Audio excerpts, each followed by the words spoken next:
will be partly a funny video. Most people think that, like Apple fanatics, they all love Steve Jobs or something, and that is just a huge lie. I got the Apple logo tattooed right here on my wrist. I got 5 Apple computers and a couple iPads. Here's obviously an iPad that I have in my hands. Let's talk about some epic stupidity with Apple. But first, let me say, I was the #1 person in the world, for over a year, till I dropped out. I mean, I did it for well over a year. #1 person in the world for answering tech support questions about the MacBook Air. Even technicians that were calling in to diagnose it, have the laptop open. I would do diagnostic elimination and determine the part failure, without even having the computer in my hands. Everybody was like, how are you doing that? You're not supposed to be diagnosing computers. You're supposed to be answering text. I was like, I can do it. I used to repair laptops. I've owned more laptops than God. I hate everything. Okay?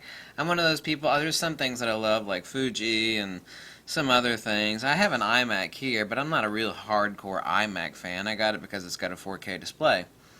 But the MacBook Air is a fascinating notebook computer. I've owned 3 of them. None of them ever failed. The only reason I got rid of the other 2 is they were older and I wanted a newer model. Never owned a laptop like a MacBook Air. I know you're not supposed to call it a laptop because it needs ventilation. You're not supposed to set it in your lap. That's why you're supposed to call it a notebook. And also the fact that, anyway, that's enough. Anyway, here's proof. I'm still ranked number 14 in the world, right down here, of top questions answered of all time. That is in totality of everything. I used to be ranked number 1 in the world on the Air alone for answering tech support questions on that. Apple's got a new, of course they have the new iPad Pro.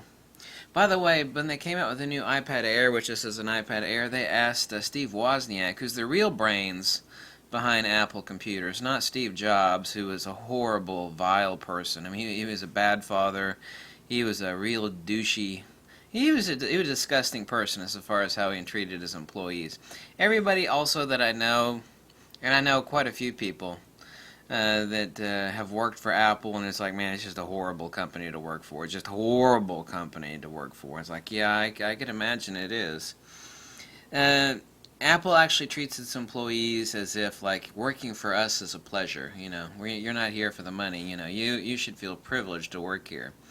And yeah. Anyway, Apple's got a new commercial talking about their new MacBook Pro, except they're calling it not MacBook Pro, excuse me, the new iMac, the professional iMac. Yeah, no, they're actually calling it a computer for the iPad Pro. And the end of the commercial, it goes, if your computer was an iPad Pro. Well, I'm about to answer that question. You see this MacBook Air right here, $1,000, right? This is something that I could do anything with. No, it doesn't have a touch display, but if you're a douchey little kid and you want to finger paint, I know some people actually, use iPads for like signatures of packages and stuff. I know some of the utilitarian needs of having an iPad is not a computer. Technically it is a computer, but a computer connotatively and mostly denotatively is something that you can be productive on. It's a tool of productivity. Now this thing is basically $1,000, okay? Full-fledged computer, a real computer, stuff that I can actually do anything and everything. I could hack the planet on this. I could, not that I do that. I could edit photos. I could do all sorts of magical stuff with a MacBook Air. You can't do any of that crap with an iPad. I don't care. iPad Pro is nothing other than a bigger iPad. And they're calling it a computer. And by the way, if you want, in the commercial they show it using a keyboard. Now if you want the keyboard for the larger iPad Pro, it's $170. So this unit, by the way, with a keyboard obviously is $1,000. Now, how much is 128 gig iPad Pro, which is basically just a larger version of this? Well, it's $1,000. You add on the keyboard to that, and you end up with $1,200 in tax. So for $200 more than the price of this damn thing, the most wonderful tool, basically, to me, there's like 3 tools in the world that I think that are just magical. A MacBook Air, a Swiss Army knife, and I don't know, a couple of other things. That's it. It's like, what do you need to take with you on a trip other than your camera? Definitely my MacBook Air, definitely a Swiss Army tool. Some other super useful devices that you can actually do stuff with. Apple's they're actually, you should watch the commercial for this thing. It's stupid. So at the end of the commercial, it says, if your computer was an iPad Pro, and it ends there. Well, I'm going to answer that question. If your computer was an iPad Pro, then you're a moron. If your computer was an iPad Pro, you couldn't be productive with it. If your computer was an iPad Pro and you thought it was a computer, then you're a moron. If your computer was an iPad Pro, you bought into Apple propaganda to think that a damn iPad is a real computer that you can actually do stuff with, like edit photos and, well, sure you can edit photos on an iPad. No, not really. No. Oh, look, it's got a touch screen on it. Isn't that pretty? Oh, isn't that nice? No, it's not a real productivity tool. You know what? I have 2 iPads. The iPad Pro is nothing other than a slightly faster version of this. With if you spend another $170, you could get a keyboard for. That's not a productivity tool. It's the stuff for, looking at Flickr images and watching Netflix and like browsing the web and watching YouTube videos. This is not a productivity tool. It's kind of like saying, well, yeah, sure it is. It's like, well, yeah, it's like saying a shovel is a productivity tool for digging ditches. Well, kind of. No, a productivity tool for digging ditches is a damn bulldozer. This is a bulldozer. Okay? This is a ditch digger. This is something that is real. This is a real damn computer. An iPad Pro is a shovel. It's not even a shovel. It's more like a plastic shovel. Apple's latest, if you want to praise the new iPad Pro, then fine. Oh, look, you could put a keyboard on the base of for another 170. It doesn't come with a keyboard. You got to buy it. It's another 170. Well, isn't that special? Bunch of idiots. If anybody buys into this propaganda, I said, I got 5 Apple computers. I got the Apple logo tattooed on my damn wrist. I was doing free tech support for ages for Apple. Free tech support. I'm right here. That's me right down there. I was #1 person in the world for answering tech. Apple is very unappreciated. By the way, I made a video about it. After basically $60,000, and nobody had a gun to my head to do it, after $60,000 worth of labor of answering just like a bazillion tech support questions, Apple sent me, and I made a video about this several months ago, Apple sent me a $2 fake leather luggage tag in the mail as like a thank you. It's like, oh, we want to welcome you back to Apple. Please come back and answer questions for free at Apple. It's like, really? I would rather someone have spit in my face or thrown feces at me or just sent an email. This would have been better than that kind of insult. Someone sent me an email saying, thanks, you did a lot of stuff. You really helped us out. No. You send me a Chinese slave labor $2 luggage tag in the mail. I made a video about it. I don't know where that video is, but it is a riot. And it was sent super fast UPS. The shipping alone cost 10 times more than what the luggage tag cost. I mean, talk about... it is insulting, but it is absolutely flat out hilarious. It's like, look at this thing. Apple spent $20 sending me a $2 luggage tag as a thank you for doing, nobody forced me to do it. Obviously not. But you're going to call that a productivity tool? Apple is screwing the pooch lately, and their stock is down for a reason. Carl Icahn sold off his Apple stock for good reason, because he had a lot of smart people like me around him. He's a billionaire. He's like, man, you need to get rid of that Apple stock. Things are tanking. I knew Apple was making a wrong turn when I got two Mac Minis. In their 2000, when has anybody, any computer company, ever came out with a new model computer that is much, much, much worse than the model before it? You see this iMac?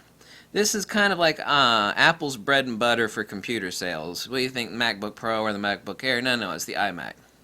The Mac Mini was so awesome, the 2012 version. You can basically just buy a super fancy monitor and like Velcro, and that's what I've got done with one of mine. I got my Mac Mini Velcroed on the back of a big ass monitor, and then you've got a real iMac for very, very, very cheap. The the Mac Mini was incredible. The 2012 version, it was so incredible that it was too incredible, and it was killing the sales of iMacs, killing them. And so what was Apple's response to that? It was, oh shit, this stuff's too good. Apple ended up destroying, this is not my opinion, but this is a fact. Apple destroyed the latest Mac Mini by dumbing it down, putting anti-opening screws on there. You had to buy a special tool to open it up. They removed the ability to add a second hard drive. They removed the ability to upgrade the RAM. I mean, literally, the newer version of the Mac Mini was a retarded, stupid, dumbed-down, cut-up, chopped-up version of the earlier version. And when people realized that, the prices of the older Mac Mini went right through the roof, and they're still high. I mean, never in my life have I ever heard of an older computer, after several years, jumping way the hell up in price and value. I mean, it's proof. What I said is true. I mean, it's hardcore, undeniable friggin' proof. But at least the MacBook Air is still awesome. I do love the 4K display on the iMac. I'm not an iMac fan, a hardcore iMac fan. But, you know, the notion that an iPad Pro is the computer, I mean, that's some serious, epic stupid. And failing, you know, if you want to make a commercial about the iPad Pro, fine. But you're going to call it like a tool, like a computer or a productivity tool, or even imply that it's a, you know, no it ain't. No. An iPad is for surfing the net and watching Netflix. This is not a productivity tool, girlfriend. Oh, no it's not. You're an idiot if you think this is a product. I don't care what you think. If you think that this is a productivity tool, then you are a flat-out moron. You're just a moron. You know, I've got two iPads. I love them, but I love them for a reason. I don't love them because they're not productivity tools. I can't do a damn thing on this compared to what the hell I could do on this. I mean, I can't even do less than 1/10 of 1% on this thing I can on a real computer. And this thing costs less than the supposed iPad Pro once you buy a keyboard for it. $200 less. You know, is this big? Oh yeah, this is a huge device right here. Look how thin and heavy it is. Oh yeah. So, epic fail and stupid on Apple for that boneheaded move. Apple. Whatever. There is such a thing called tough love. And Apple deserves it after some of the boneheaded moves. They need to fire John Ivey and a couple of the other people up there that destroyed the layout of the iPhone. And, you know, they just made it so simple and stupid looking. The new look of the new iOS on iPad and iPhone. People generally hate it compared to the old version. And they're a bunch of artsy-fartsy fools that are kind of like hovering around a halo at the top of Apple. They just kind of like, they're totally out of touch with reality as far as real Apple Mac users. And you know, when Steve Wozniak was asked, are you going to buy a new iPad when it came out? He's like, no, I'm not. And they said, you're not? This is the co-founder. He said exactly the reason everyone else... It's got no memory in there. You can't toss a few movies on this thing. I mean, like, maximum storage on an iPad is like 256. Well, that's not even enough for one movie. You know, in this day and age where RAM is so cheap, a decent entry-level iPad should have like 5 gigs of storage on it. No. No, I mean, like an entry-level iPad's got 64 gig. Excuse me, yeah, it's a 64. Yeah, you should have a lot more gig for storing movies on there. I had a brain for it there for a minute. But it should have like 200 and, You know, it should have like a terabyte. I mean, the options for an iPad should be like 500 gig, 750 gig, and 1 terabyte. You know, as it is, the upper end on an iPad is like 256 gig, and that's just stupid. So, anyway, thanks for watching. Bye.